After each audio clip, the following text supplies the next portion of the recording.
बोलो जयकारा बोल मेरे श्री गुरु महाराज की जय। सभी गुरुमुख प्रेमियों से सप्रेम जय सच्चिदानंद। गुरुमुख प्रेमियों, यूँ तो संसार अनेक अनेक विशेषताओं से भरा पड़ा है। एक से बढ़कर एक साधन है, एक से एक बढ़कर सुंदरता है, एक से बढ़कर एक वैज्ञानिकता है, आधुनिकता है, एक से बढ़कर एक मनोरंजन के साधन है।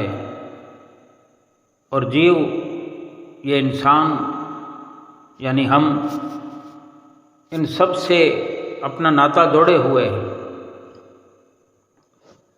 यहीं पर लाखों करोड़ों इंसान कमाता है, यहीं इसी संसार में अनेक रिश्ते नाते बनाता है जो हद से ज़्यादा प्यारे लगते हैं हमें। एक से एक ऐसी ऐसी सामग्रियां हैं जिनको देखने से, जिनका साथ पा लेने से, जिनको प्राप्त कर लेने से बड़ा अपने आप को एक बड़ा सुंदर अनुभव होता है, सुकून सा लगता है, सुख जैसा लगता है, शांत जैसा लगता है कि हमने कोई खजाना पा लिया है। लेकिन महापुरुषों का जो नज़रिया है, महापुरुषों की जो वाणियाँ हैं, महापुरुषों की जो विचारधारा है, उससे अनुभव होता है कि चाहे लाखों करोड़ों इकट्ठे करें, एक से बढ़कर एक सुंदरता प्राप्त करें, एक से बढ़कर एक रिश्ते नाते बनाएं जो हद से ज़्यादा हमें प्यार करने वाले हों, हम उनसे हद से ज़्यादा लगाव रखते हों, वो सब कुछ पाकर भी एक प्यास जो आत्मा की है, एक प्यास जो भक्ति की है, आत्मा जो भक्ति के लिए प्यासी है, आत्मा को जो भक्ति की चाहत है, आत्मा को भक्ति से उम्मीद है, भक्ति में ही आत्मा का सुख है, आत्मा की शांति है, आत्मिक आनंद है, आत्मा की परमात्मा से मिलने की उम्मीद बद्धी है। वो भक्ति इस संसार में नहीं मिल सकती। उन सामानों में, उन सुंदरताओं में, उन मनोरंजन के लोक लुभावन खेलों में। क्यों कि संसार में सब कुछ होते हुए आत्मा की प्यास बुझाने वाली सांसारिक स्तर पर भक्ति की प्राप्ति नहीं की जा सकती। ठीक इसी प्रकार जैसे सागर जो है पानी से भरा हुआ है, जैसे संसार अनेक अनेक सुखों से भरा हुआ है, इंसान प्राप्त कर रहा है, एक से एक बढ़कर सुख भरे पड़े हैं, लेकिन हर सुख को पा करके वो अधूरा नजर आता है। हर सुख को पा लेने के बाद वो सुकून से, शांति से खाली नजर आता है। वो सब कुछ दिखाई देता है जिसको पा लेने से उसे सुख मिल जाएगा, शांति मिल जाएगी, लेकिन होता उल्टा है, क्योंकि वो सारे झूठे सुख हैं, क्षणभंगुर सुख हैं, बेबका हैं, फना हैं। जिस प्रकार सागर पानी से भरा हुआ है, अगर किसी को प्यास लगी हुई है, सागर के किनारे खड़ा हुआ है, सागर के बिल्कुल नज़दीक है, प्यास बुझाने वाला पानी अथाह अथाह सागर के अंदर भरपूर है, लेकिन कोई भी इंसान सागर के पानी से प्यास नहीं बुझा सकता। सागर के किनारे जाकर के पानी की प्यास, कोई पानी से प्यास बुझाने की अगर उम्मीद रखता है तो उसे पछतावा हाथ लगेगा, क्योंकि वो दिखने में जो पानी है वो प्यास बुझाने के काबिल नहीं, क्योंकि वो अति खारा पानी होता है जो प्यास बुझाने के काम नहीं आता। और वो सागर जो है अथाह पानी को लिए हुए नज़र आता है, उसमें अनेक अनेक वस्तुएं प्राप्त होती है, हीरे मोती भी उसमें प्राप्त होते हैं। उसी सागर में एक से बढ़कर एक उपलब्धियां हासिल होती है। इंसान का जीवन चलाने के लिए बहुत कुछ उसमें भरा पड़ा है, जिसका वर्णन नहीं किया जा सकता, लेकिन अथाह पानी होने पर भी प्यासा इंसान उस सागर के पानी से प्यास नहीं बुझा सकता, क्योंकि उस पानी को जब तक बादलों की शरण न मिले, जब उसी पानी को सोख करके बादल अपने में समेटे हुए अपने साथ मिला करके उसको वर्षा का रूप बना करके बरसा नहीं देते, तब तक वो पानी प्यास बुझाने के काबिल नहीं हो सकता। ऐसे ही इसी संसार में रहकर के इंसान अगर सुखी होना चाहता है, सुकून प्राप्त करना चाहता है, शांति प्राप्त करना चाहता है, तो इसी संसार में वक़्त के संत सतगुरु की जब तक शरण हासिल नहीं करेगा, जब तक ये जीव सतगुरु की शरण में नहीं आ जाता, सतगुरु जब तक जीव को अपनी शरण में नहीं ले लेते, तब तक भक्ति की मांग, भक्ति से जो आत्मा की प्यास बुझने वाली है, ये तमन्ना आत्मा की पूरी नहीं हो सकती। सतगुरु की शरण में पहुंच जाने पर सतगुरु ऐसी ऐसी युक्ति बताते हैं, ऐसा साधन बताते हैं, ऐसी तरकीबें बताते हैं कि इसी संसार में रहकर ही सच्चा सुख भी हासिल होता है, सच्ची शांति प्राप्त होती है, आत्मा परमात्मा से मिलने की मंजिल को पा लेती है, आत्मा परमात्मा से एकाकार हो जाती है, मिल जाती है। और सतगुरु के चरणों में, सतगुरु की चरण शरण अपनाने के लिए भी कुछ नियम हैं, भक्ति के कुछ कायदे हैं। कोई अगर विचार करे कि सतगुरु के दर्शन करने मात्र से मैंने सतगुरु को पा लिया या सतगुरु के दिल में जगह बना ली, सतगुरु जब अपनी शरण में हमें ले लेते हैं, अपनी शरण बख्शते हैं, हमें अवसर देते हैं, मौका देते हैं, तो नित्य प्रति कुछ न कुछ हमें भक्ति के नियम सिखलाते हैं, कुछ कानून समझाते हैं कि क्या कायदा कानून भक्ति का है, परमार्थ का है, आत्मा को परमात्मा से मिलाने का क्या सफल तरीका है, क्या राज है, क्या रहस्य है। जो गुरमुख चल पड़ते हैं संतों महापुरुषों की वाणियों पर, उनके वचनों पर, उनके नक्शे कदमों पर, तो वो यकीनन सुख के भंडार में पहुंच जाते हैं।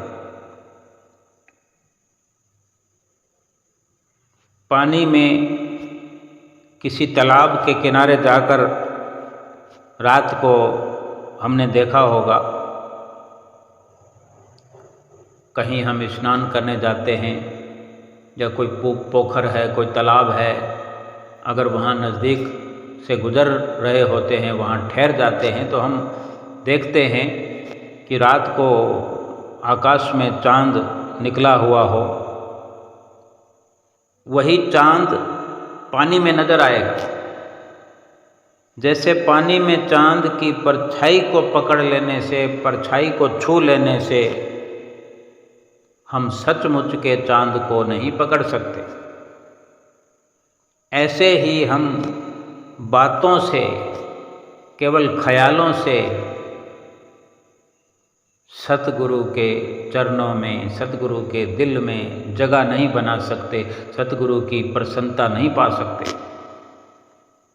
और जब सतगुरु के दिल में जगह नहीं बनाएंगे, सतगुरु को अपने दिल में नहीं बसाएंगे, सतगुरु की प्रसन्नता को नहीं पाएंगे, तो फिर ये मुमकिन नहीं कि हमें सतगुरु से मिलने वाली भक्ति का लाभ प्राप्त हो। फिर ये भी मुमकिन नहीं कि हमें सच्चा सुख प्राप्त होगा, आनंद प्राप्त होगा। हम खाली के खाली रह जाएंगे, क्योंकि हम जो असल की परछाई है, केवल वहाँ तक ही अपनी पहुँच बनाए हुए हैं। लेकिन असल को पाने के लिए असल की तरह पुरुषार्थ करना पड़ेगा, उसके जैसा बनना पड़ेगा, उसका कहना मानना पड़ेगा। सतगुरु को प्रसन्न करने के लिए सतगुरु के वचनों पर चलना होगा, सतगुरु के वचनों को मानना होगा, सतगुरु के जो बताए हुए तरीके हैं, जो बताया हुआ रास्ता है, उसको याद करना होगा, उस पर अमल करते जाना होगा। अगर हम इस प्रकार सतगुरु की प्रसन्नता को प्राप्त कर लेते हैं तो फिर हमारा तन भी सुखी, मन भी सुखी और आत्मा भी सुख रूप बन जाएगा, क्योंकि सुख के भंडार में पहुंचना हमारे लिए संभव हो जाएगा, आसान हो जाएगा। यूं तो हमारे अंदर जो मोह रूपी अंधकार है, जन्म जन्मांतरों से हमारे अंदर भरा हुआ है, घना घना अंधकार भरा हुआ है। अंधकार कोई वस्तु नहीं है, अंधकार कोई सामान नहीं है, लेकिन अंधकार का पसारा, इस अंधेरे का पसारा प्रभाव ऐसा जटिल है, इतना दूषित है कि किसी और वस्तु को, यानी ये अंधकार जो है ऐसी छाया है मोह की, माया की, कि इसके होते हुए हमारे अंदर भक्ति का प्रवेश नहीं हो सकता। जब सतगुरु की शरण हासिल करते हैं, सतगुरु जो हमें तौर तरीका बताते हैं, युक्तियाँ बताते हैं, जो भजन सुमरन करने के लिए हमें रात और दिन हमेशा, हर वक़्त, हर घड़ी याद दिलाते हैं, 5 नियमों की पालना करने के लिए हमें आगाह करते हैं, तो इसी से ये ज्ञान का अंधेरा जो है अंदर से मिट जाता है, अज्ञान का अंधेरा छट जाता है। अंधेरा साफ हो गया तो उसी नाम के सुमरन से, 5 नियमों की पालना से, सतगुरु के दर्शन से, सतगुरु की संगत से, सोहबत से ज्ञान का उजाला हो जाता है। या यूँ कहें कि जैसे जैसे ज्ञान का उजियारा अंदर होता जाता है, अज्ञान का अंधेरा मिटता जाता है और मिटते मिटते मिट जाता है और पूरा प्रकाश हृदय के अंदर छा जाता है। जैसे वाणी में वर्णन आया है, जैसे चिनगी आग की भस्म करे बहु घास, भक्ति दीप उज्जल भये होत मोह तम नाश। कि जिस प्रकार आग की चिंगारी घास के ढेर को भस्म कर देती है, कितना ढेर, चाहे जितना हो, बिना अनलिमिट घास हो, बिना किसी सीमा के, बिना किसी दायरे के, जिसका और छोर नज़र ना आता हो, इतना घास पड़ा हो,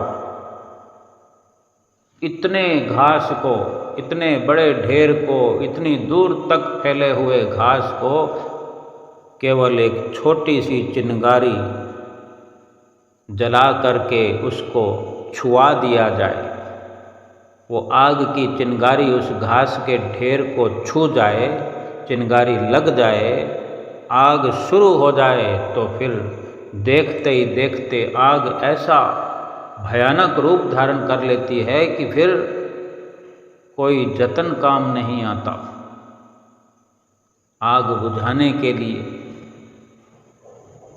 वो आग जलती जाती है, बुझाने का भी अगर कोई जतन करे तो वो जतन करते करते करते करते बहुत कुछ स्वाहा हो जाता है, मिट्टी हो जाता है, राख के ढेर में तब्दील हो जाता है। और फिर ये जो अज्ञान का अंधेरा है, जो अंदर अज्ञान का अंधेरा छाया हुआ है, जन्म जन्मांतरों से ये माया का, अज्ञान का अंधेरा भरपूर है, इसको नाम की चिंगारी, भक्ति का ये दीप, भक्ति रूपी ज्ञान का उजियारा, भक्ति के आग की चिंगारी भी कह सकते हैं, नाम का प्रकाश कह सकते हैं कि नाम के अंदर वो सिफत है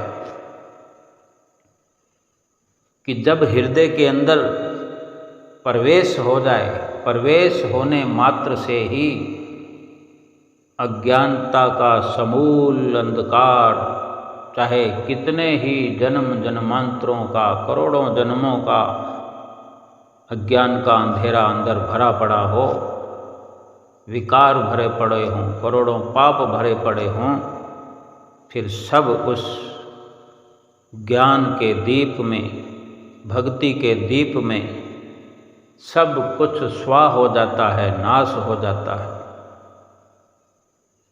भक्ति का दीप जो दिल में जल जाता है, भक्ति का दीप प्रकाशित होते ही मोह रूपी घने घने अंधकार का नाश हो जाता है। अब हम विचार करें,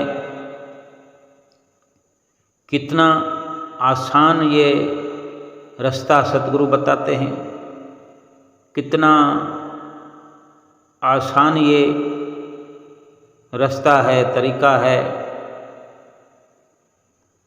और इस दुनिया में कोई नहीं बता सकता, कोई जानता भी नहीं, कोई कर सकता भी नहीं, किसी को पता भी नहीं, क्योंकि सतगुरु ही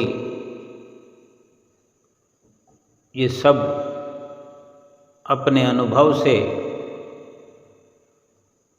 हमें समझाते हैं, अपने अनुभव हमें सिखाते हैं। और जब सतगुरु से इस प्रकार से रिश्ता कायम हो जाए, सतगुरु के चरणों में दृढ़ विश्वास हो जाए, तो सतगुरु के साथ ये हमारा सच्चा रिश्ता जो कायम हुआ है, हो जाता है। फिर सतगुरु हमारी पल पल रक्षा करते हैं, संभाल करते हैं। एक बार एक भक्तानी दर्शनों की इतनी तड़फ लिए हुए थी, इतनी प्यास लगी हुई थी कि उसको कोई सुध बुध न रही। एक दिन वो अपने घर को बिना ताला लगाए ही श्री दर्शनों के लिए चली गई। श्री दर्शनों को पहुंच गई। जब काफ़ी समय बीता, कई दिन बीत गए, आस पड़ोस वालों ने देखा नहीं उसको और विचार करने लगे कि वो भक्तानी कई दिनों से नज़र नहीं आई, चलो पता करते हैं। तो आस पड़ोस से जो भी उनके घर जाता उन्हें वो भक्तानी तो मिलती नहीं, परंतु जो भी पता करने के लिए जाता हर किसी को सफ़ेद वस्त्र पहने हुए बाबा जी वहाँ बैठे हुए नजर आते। अब घर तो खुला था, ताला लगा हुआ नहीं था। तभी घर में जाकर के देख रहे थे लोग कि जाकर देखें, ताला तो लगा नहीं है लेकिन भक्तानी को देखा नहीं, कई दिन हो गए। जो भी आस पड़ोस से वहाँ देखने के लिए जाता तो भक्तानी उनको नहीं दिखती। सफ़ेद कपड़े पहने हुए बाबा जी वहाँ बैठे होते हैं, वही सबको नज़र आते हैं। वो चुप करके वापस चले आते हैं, वो नहीं जानते कि वो कौन है। तो कुछ दिनों के बाद जब वो भक्तानी दर्शन करके अपने घर आती है, तब सभी आस पड़ोस वालों ने पूछा, सब पूछने लगते हैं कि भाई जब तुम यहाँ नहीं थी तो तुम्हारे पीछे तुमने किसको बिठा के रखा हुआ था, किसको अपने घर पर छोड़ गई थी रखवाली करने के लिए, कौन तुम्हारे घर में रह रहा था। हम तुम्हारे घर पर कई बार आए तो कोई सफ़ेद वस्त्र पहने हुए बाबा जी बैठे हुए होते थे। तो और कोई तो क्या समझता, लेकिन वो भक्तानी समझ गई कि मेरे श्री गुरु महाराज जी ने पीछे से मेरे ना होने पर मेरे घर आकर के मेरी भी रक्षा की है और मेरे घर की रखवाली की है। और इसी प्रकार श्री गुरु महाराज जी का शुक्रिया अदा करने लगी। तो गुरुमुख प्रेमियों, जो यकीन अपने सतगुरु पर करते हैं, जो सतगुरु से अनन्य प्यार करते हैं, वही समझ सकते हैं। उनके सच्चे प्रेम में, सच्चे विश्वास में पहले से अधिक इजाफा हो जाता है।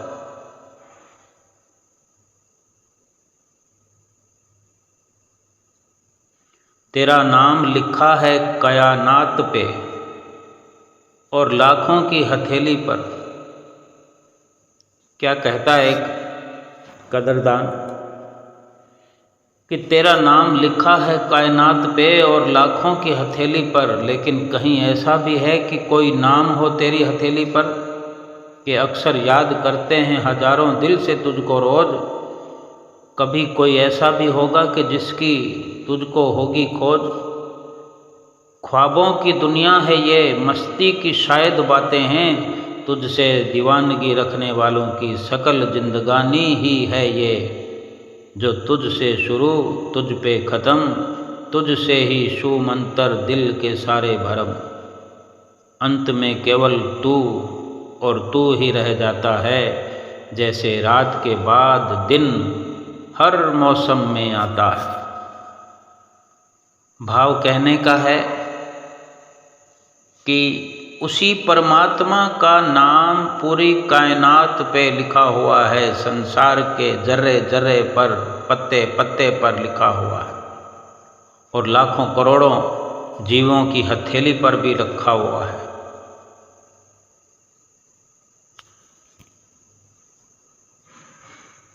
ये ख्वाबों की दुनिया है, ये संसार।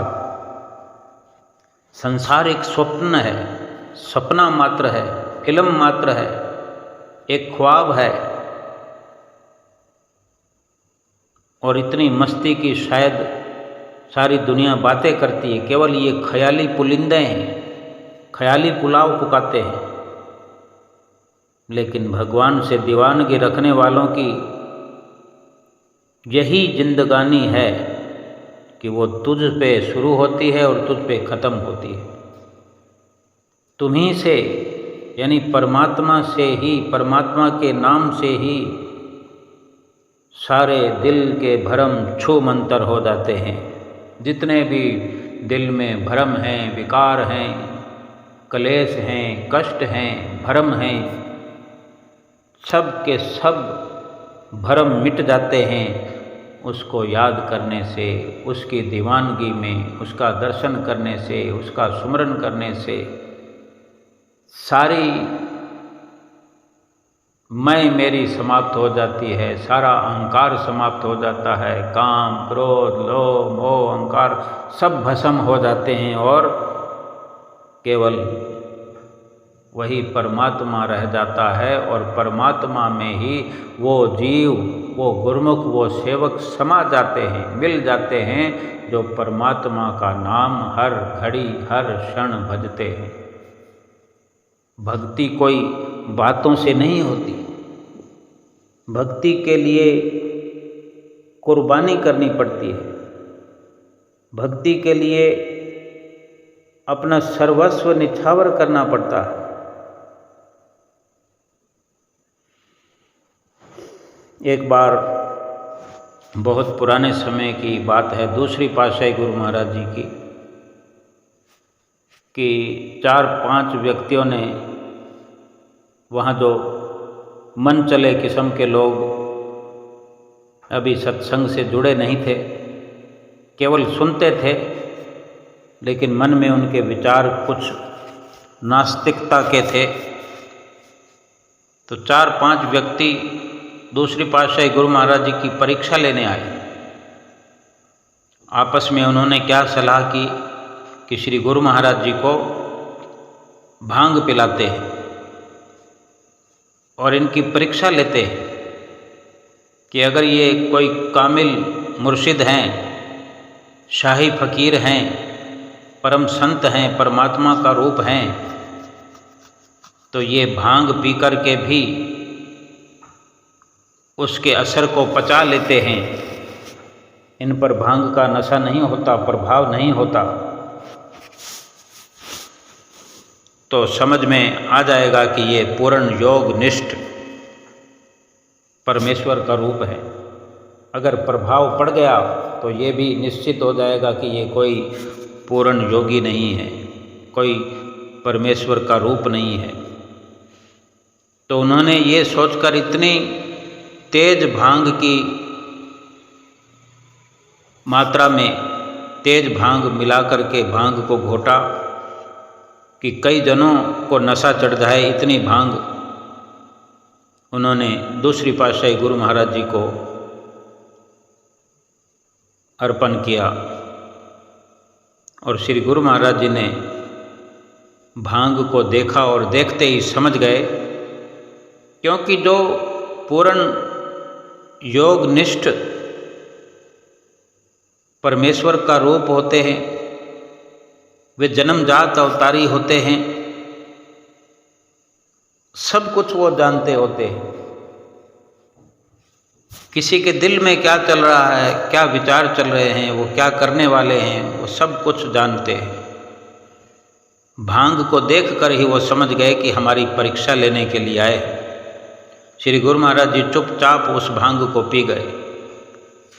रात के समय में 2 व्यक्ति आते 2 घंटे के लिए और कहते कि महाराज जी सत्संग सुनने आए हैं आपसे।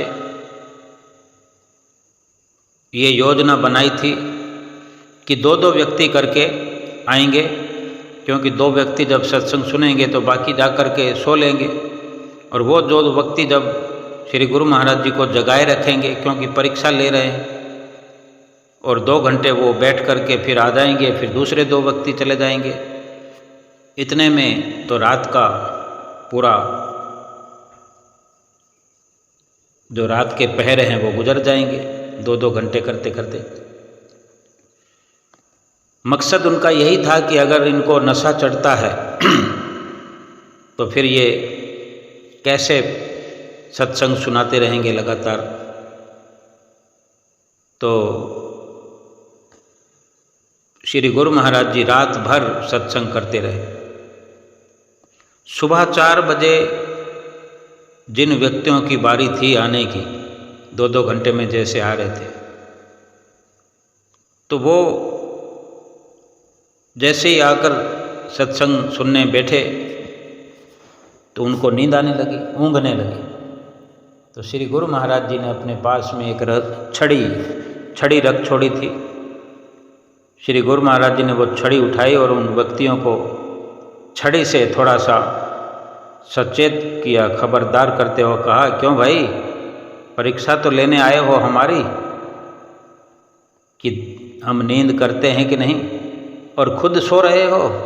भांग तो पिलाई हमें और नींद करते हो तुम। सावधान होकर बैठो, यहाँ नींद का कोई काम नहीं है। और इसी प्रकार सारी रात सत्संग चलता रहा। श्री गुरु महाराज जी ने एक उबासी तक नहीं ली। ये सब कुछ देखकर वो हैरान हो गए और श्री चरणों में मत्था टेक कर दंडवत प्रणाम करके क्षमा याचना की। सबको पूर्ण विश्वास हो गया कि ये दिव्य पुरुष है। सतगुरु के चरणों में ऐसा ही दृढ़ विश्वास होना चाहिए। सतगुरु हमारे हमेशा हमारा विश्वास बढ़ाने के लिए, दृढ़ विश्वास पक्का करने के लिए हमें एक से बढ़कर एक हिदायतें देते हैं कि हम दृढ़ विश्वास वाली भक्ति करें। और दृढ़ विश्वास करने से, दृढ़ विश्वास से भरपूर होकर सुबह सुबह ही हमें शुरुआत करनी चाहिए। अपने सतगुरु के प्रति, अपने इष्ट देव के प्रति, परमात्मा के प्रति हम आशीर्वाद से अगर भरे रहेंगे, सतगुरु के आशीर्वाद से हम सराबोर रहेंगे, तो उसमें विश्वास की दृढ़ता का होना बहुत अहम है। क्योंकि जहाँ दृढ़ विश्वास होता है वहाँ अपने आप मेहर की बरसात होती रहती है, आशीर्वाद की बरसात होती रहती है, और गुरमुख प्रेमी सेवक रहमतों की बरसात से अंदर ही अंदर से भीगते रहते हैं और एक दिन भीग करके भक्ति के रंग में रंगे जाते हैं। गुरमुख का दिन की शुरुआत उठते हुए, दिन की शुरुआत करते हुए एक भक्ति भाव से भरा हुआ एहसास अपने अंदर पैदा करें,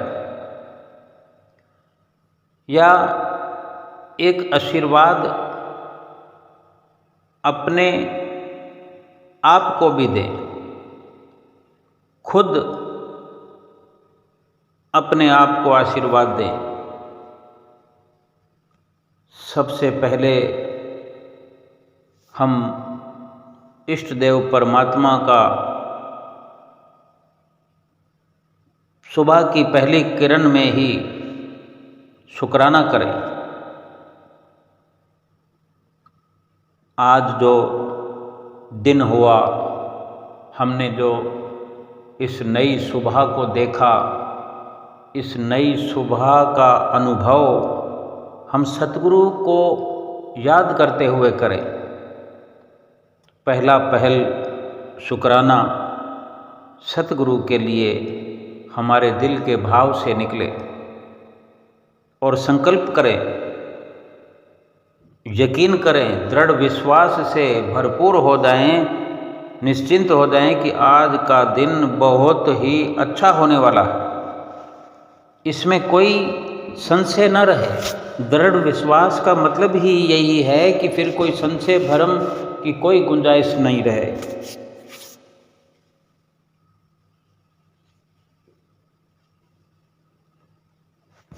और एक अपने आप में, अपने आप से ये अनुभव साझा करें कि हे मेरे परमपिता परमात्मा, और मेरे प्रकृति के पांचों तत्वों के आशीर्वाद से मैं संपूर्ण सुखी हूँ, स्वस्थ हूँ, मैं भला चंगा हूँ। अक्सर हम बोलचाल की भाषा में कहा करते हैं, हाल चाल पूछने पर कहते हैं बहुत बढ़िया है, बहुत मज़े में हैं, आनंद में हैं।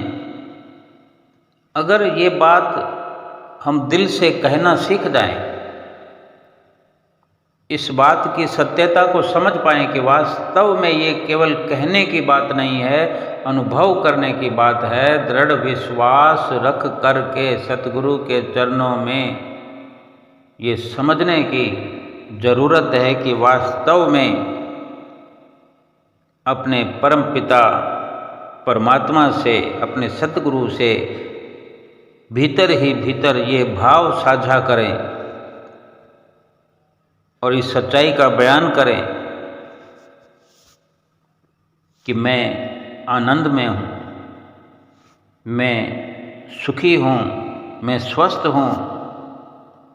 इसका सारा श्रेय मेरे सतगुरु को जाता है। अनेक अनेक शब्दों से, अनेक शब्दों के माध्यम से हम सतगुरु से बातें कर सकते हैं। अपने परमात्मा के साथ जुड़े होकर के परमात्मा का एहसास हर पल हर घड़ी कर सकते हैं। अनेक शब्द हैं, जैसे कि मैं हेल्थ, वेल्थ और हैप्पीनेस से सदा भरपूर हूँ, क्योंकि मेरे सतगुरु का वरदानी हाथ मेरे सिर के ऊपर है। परमात्मा सतगुरु हमेशा मेरे साथ रहते हैं, इसीलिए मैं आत्मा रूप में, आत्म स्वरूप में मैं निर्भय हूँ और मैं अपने सतगुरु की छत्र छाया में सदा सुरक्षित हूँ। इस कल्याणकारी संगम युग पर मैं एक विशेष और एक महान आत्मा हूँ। परमपिता परमात्मा के आशीर्वाद से मैं बुद्धिमान हूँ। मैं हर कार्य में सही निर्णय लेता हूँ और सफलता भी प्राप्त करता हूँ। मैं सर्वशक्तिवान परमात्मा की संतान, उसी का अंश मात्र हूँ। परमात्मा जो सर्वशक्तिमान है, मैं उसी की संतान मास्टर सर्वशक्तिमान हूँ। यानी उस परमात्मा का मैं अंश हूँ, उसका बच्चा हूँ, उसका शिष्य हूँ। ऐसा भाव बना रहे कि इस कल्याणकारी संगम युग पर, इस ईश्वरीय जन्म में मुझ आत्मा के लिए कुछ भी असंभव नहीं है। हम जब शरीर अपने आप को मानकर कुछ भी कहेंगे तो वो शारीरिक और सांसारिक ख्याल, विचार, इन सब से भरा हुआ कुछ दृढ़ निश्चय करेंगे जो अपने आप में आधा अधूरा होगा। लेकिन जब आत्म स्वरूप अपने आप को जानकर, परमात्मा की अंश अपने आप को जानकर, अपना अधिकार परमात्मा के साथ जोड़कर अपने सर्वशक्तिमान परमात्मा की अंश आत्मा अपने आप को जानकर कि वही पावर, वही ताकत, वही शक्ति मुझ आत्मा में भी भरी हुई है। और ये निश्चित है, जो परमात्मा के अंदर शक्ति है वही आत्मा में है। लेकिन हम शरीर जान करके अगर कुछ विचार करते हैं, अपने आप को शरीर मान करके बात करते हैं, शरीर मान करके भक्ति करते हैं, भक्ति का ख्याल करते हैं, संसार में रहते हैं, उठते बैठते हैं, व्यवहार करते हैं, तो फिर वो सच्चाई लुप्त हो जाती है, वो शक्ति गायब हो जाती है। तभी तो हम देखते हैं कि हम शरीर रूप में तो सारा दिन कुछ ना कुछ मांगते रहते हैं, कुछ दुखों का बयान करते रहते हैं, कुछ परेशानियों का जिक्र करते रहते हैं। कभी सुख का सांस नहीं लेना हमें दिखाई देता, कभी कोई सुकून का अनुभव नहीं होता, क्योंकि हम सत्य से गाफिल होते हैं, सत्य से दूर होते हैं और दूर होते चले जाते हैं। ये विश्वास सतगुरु के साथ जुड़ा हुआ और दृढ़ निश्चय, दृढ़ निष्ठा, आस्था अपने अंदर भर करके जब आत्म शक्ति से जब हमारा जुड़ाव होता है,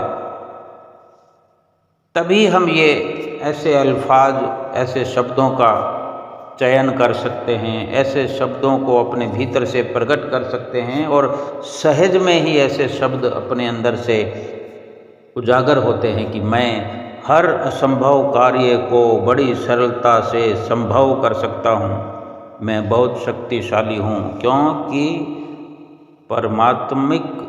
परमात्मा की सभी शक्तियाँ हमेशा मेरे साथ में है।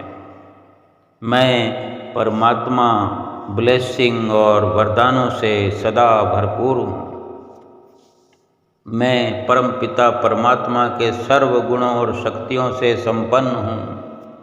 प्रकृति के पांचों तत्वों को परम पिता के शक्तियों का और शांति के वाइब्रेशन सदैव मिलते हैं। सतगुरु से, परमात्मा से दुआ मांगे, पुकार करें कि मुझ आत्मा रूप फरिश्ते को, संसार की सभी आत्माओं को एक जैसा प्यार देना। संसार की सभी आत्माएं फिर मुझे दुआ दें, यानी परमात्मा का प्यार तो हमें मिले, परमात्मा का आशीर्वाद हमें मिले, परमात्मा की अंश संसार भर की आत्माएं भी मुझे दुआएं दें, ब्लेसिंग करें। ऐसा भाव बना करके सतगुरु से, परमात्मा से रूबरू होते रहें। सुबह सवेरे इस तरह के अनेक अनेक विचार अपने अंदर से पैदा करें, अपने अंदर विचार धारण करें, रोम रोम में ऐसी वाइब्रेशन भर जाए और एक निश्चित विचार हमेशा होना चाहिए कि मेरे सतगुरु की दुआएं, आशीर्वाद, शक्तियाँ सदैव मेरे साथ हैं और इस घड़ी से, इस पल से, अभी से मेरे साथ सब कुछ अच्छा होगा, अच्छा ही होने वाला है और सदैव अच्छा अच्छा ही होता रहेगा, होता रहेगा। अब ये अपने विश्वास की बात है। ऐसा विश्वास तभी हो सकता है जब सतगुरु की शरण लेने के बाद से सतगुरु की संगत नित्य प्रति हम करते रहें, करते रहें, करते रहें। सतगुरु की संगत में बार बार बैठने से, उठने से हमें संसार में रहना आ जाता है, संसार में विचरण करना आ जाता है। सत्य क्या है, झूठ क्या है, ये समझ हमें आ जाती है। हमारे महापुरुषों ने तो हर प्रयास, हर संभव प्रयास करके हमें हर वक्त खुशियों से नवाज दिया है, हर वक्त हमें सच्चे सुख से नवाजा है, सच्चे सुख से भरपूर किया है और कर रहे हैं। वास्तव में महापुरुषों का एक पैगाम भी है जो कदरदानों ने वर्णन किया है कि तू बंदा है सतगुरु का, तो बंदा है सतगुरु का, अपने फूल से चेहरे को मुरझाया न कर। जब तक तेरे सर पे हाथ है सतगुरु का, तब तक किसी बात से घबराया न कर। फरमाते हैं कि तू जिंदगी को जी, उसे समझने की कोशिश न कर। चलते वक्त के साथ तू चल, चलते वक्त के साथ तू भी चल, लेकिन वक्त को बदलने की कोशिश न कर। दिल खोल कर सांस ले, अंदर ही अंदर घुटने की कोशिश न कर। कुछ बातें सतगुरु पर छोड़ दे, सभी कुछ खुद सुलझाने की कोशिश न कर। एक एक शब्द परमात्मा ने हमें हमारी झोली में परोस दिए हैं। किस तरह भक्ति करना है, किस तरह पुकार करना है, किस तरह फरियाद करना है, किस तरह मांगना है, किस तरह देना है, सभी कुछ तो सिखाते हैं सतगुरु। अगर हम समझ पाएँ, आज हम अपने जीवन में अनुभव करें कि आरती पूजा करते हैं, कितना कुछ हमने अपने अंदर भर लिया है। इस आरती के माध्यम से इतनी लंबी लंबी आरती को हम बड़ी आसानी से गा लेते हैं। बेशक ऊब होने लगती है कभी कभी, लेकिन जिस दिन रस आने लगता है, जिस दिन आनंद आने लगता है, सोचो श्री गुरु महाराज जी की हाजिर हजूरी में हम खड़े हों, प्रयाग धाम हम आए हुए हों, श्री आनंदपुर में आए हुए हों, श्री गुरु महाराज जी के हुजूर गुरु महाराज जी के दर्शन कर रहे हों, श्री परमहंसों के दर्शन कर रहे हों, तो ऐसा लगता है कि आरती बहुत छोटी हो गई है। आरती पूजा का, विनती का, स्तोत्र का, छंद का या स्तुति का समय बहुत कम हो गया है। दिल करता है कि आरती लंबी हो जाए, चलती रहे, घंटों तक चलती रहे, हम खड़े रहें, श्री गुरु महाराज जी का दर्शन करते रहें, उन्हें एक टक निहारते रहें। क्या है उनमें ऐसा जादू, क्या कशिश है? वो कशिश जो है आत्मा और परमात्मा की है। विचार करने की बात है कि हमारा मन वही मन है जो कभी आरती पूजा में लगता न था, और आज वही मन कहता है कि मैं दर्शन करता रहूं। आरती पूजा के माध्यम से मैं श्री गुरु महाराज जी के सामने खड़ा रहूं। तब मोबाइल देखने की भी ज़रूरत नहीं पड़ती, मोबाइल से बात करने की भी, कहीं फ़ोन आ जाए तो उसको तुरंत काट देते हैं। ये सब सच्चे विश्वास, दृढ़ निष्ठा के होने पर ही ऐसा अनुभव हम अपने अंदर करते हैं। वरना तो कहीं से फ़ोन आने पर आज भी विचलित हुए प्राणी सत्संग से बाहर जाते हुए देखे गए हैं, हम देखते हैं। अनुभव ये करना है कि हमने जितना प्रयास किया है उसके अनुसार हमें कितना लाभ आज हमें हो गया है। इस संसार में रह कर के सभी के सभी लोग तो आत्मा की प्यास भक्ति के द्वारा नहीं बुझा सकते।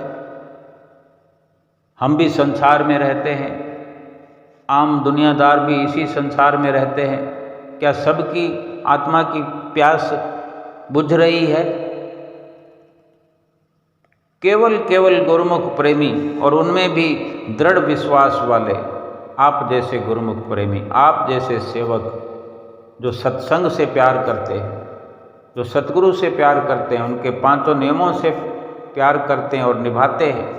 अगर नहीं भी निभा पाते तो उनको निभाने के लिए चिंता करते हैं, सोच विचार करते हैं, 2 घंटे भजन अभ्यास करने की पुरजोर कोशिश करते हैं और सफल भी होते हैं। कहीं कमी पेशी होती है तो उसकी परवाह करते हैं कि यार आज मेरा भजन अभ्यास छूट गया या कम रह गया, उसका अफसोस करते हैं। यही दृढ़ विश्वास की निशानी है। इसलिए हमारा दृढ़ विश्वास बढ़ता रहे, सतगुरु के प्रति हमारा प्यार बढ़ता रहे, ऐसा प्रयत्न बार बार करना है, हर बार करना है। 5 नियमों की पालना दृढ़ता से करनी है, 2 घंटे भजन अभ्यास हर हालत में करना है और अपने सतगुरु की प्रसन्नता को प्राप्त करके अपना जीवन सफल करना है। बोलो जयकारा बोल मेरे श्री गुरु महाराज की जय।